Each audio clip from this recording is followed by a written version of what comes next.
안녕하세요. 오늘 2024년 12월 24일 크리스마스 이브입니다. 함께 보실 말씀은 시편 112편 1절부터 10절까지 말씀입니다.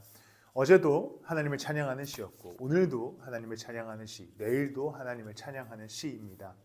크리스마스 이 기간에 왜 우리는 이 시를 묵상하게 될까요? 왜 이런 말씀이 필요할까요?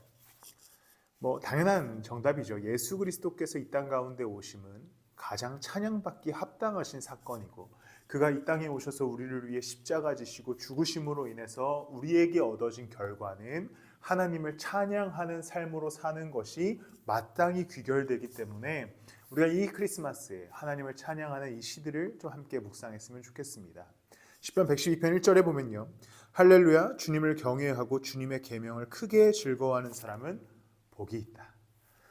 우리가 내일 말씀 가운데도 이 본문을 좀 다루게 될 텐데, 내일 이제 크리스마스 예배 때요, 주님을 경외하고 주님의 계명을, 하나님의 말씀을 즐거워하는 사람에게 복이 있다라고 얘기합니다.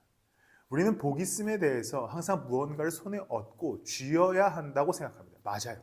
그래야 복이 있습니다. 그런데 그리스도인들에게는 그 복이 무엇을 줄 때부터 시작된다고 얘기하는 걸까요?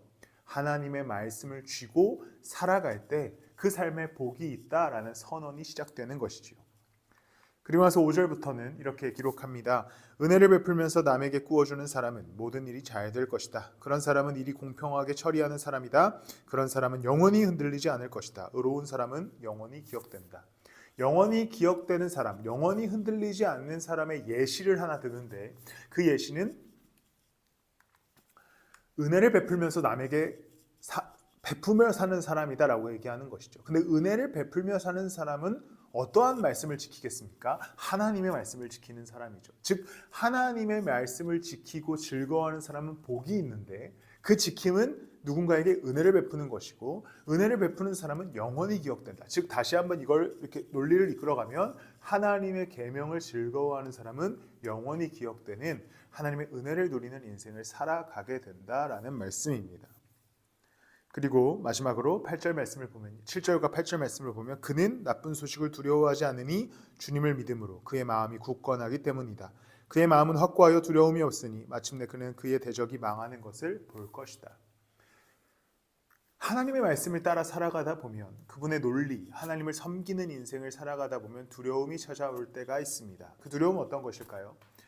세상의 논리가 더 옳게 느껴지고, 또 세상의 논리가 더 우리의 가치보다 더 크게 느껴질 때 우린 두려움에 빠집니다. 하나님을 믿는 게 맞는가? 하나님을 따라가는 삶이 과연 옳은가? 그런데 오늘 본문에서 얘기하는 것은 하나님을 믿고 살아가는 사람은 마음에 두려움이 없다는 거예요. 세상에 어떤 파도가 치고 세상에 어떤 가치관이 우리를 휩쓸어도 두려움이 없다는 겁니다. 오직 믿음으로 말미암아 이 땅의 걸음을 걸어갈 수 있다라고 얘기하는 것이죠. 사랑하는 성도 여러분, 말씀으로 살아가십시오. 그 계명을 즐거워하십시오. 거기에는 영원한 나라가 있고 하나님의 능력이 있습니다. 세상의 어떠한 풍파, 또 세상의 어떤 가치관에 두려워하지 마시고 오직 예수와 함께 살아가는 여러분들이 되시기를 축복합니다. 기도하겠습니다. 사랑하며 풍성하신 주님, 오늘도 이 땅 가운데 우리의 삶을 만들어주심에 감사합니다. 세상의 가치관에 휩쓸려 살지 않게 하시고 살아있는 하나님의 말씀, 그 계명을 즐거워하며 살게 하셔서 영원히 마르지 않는 하나님의 샘물 속에서 기뻐하고 두려워하지 않고 담대히 걸어가는 우리가 되게 하여 주시옵소서. 감사드리며 예수님의 이름으로 기도드렸습니다. 아멘.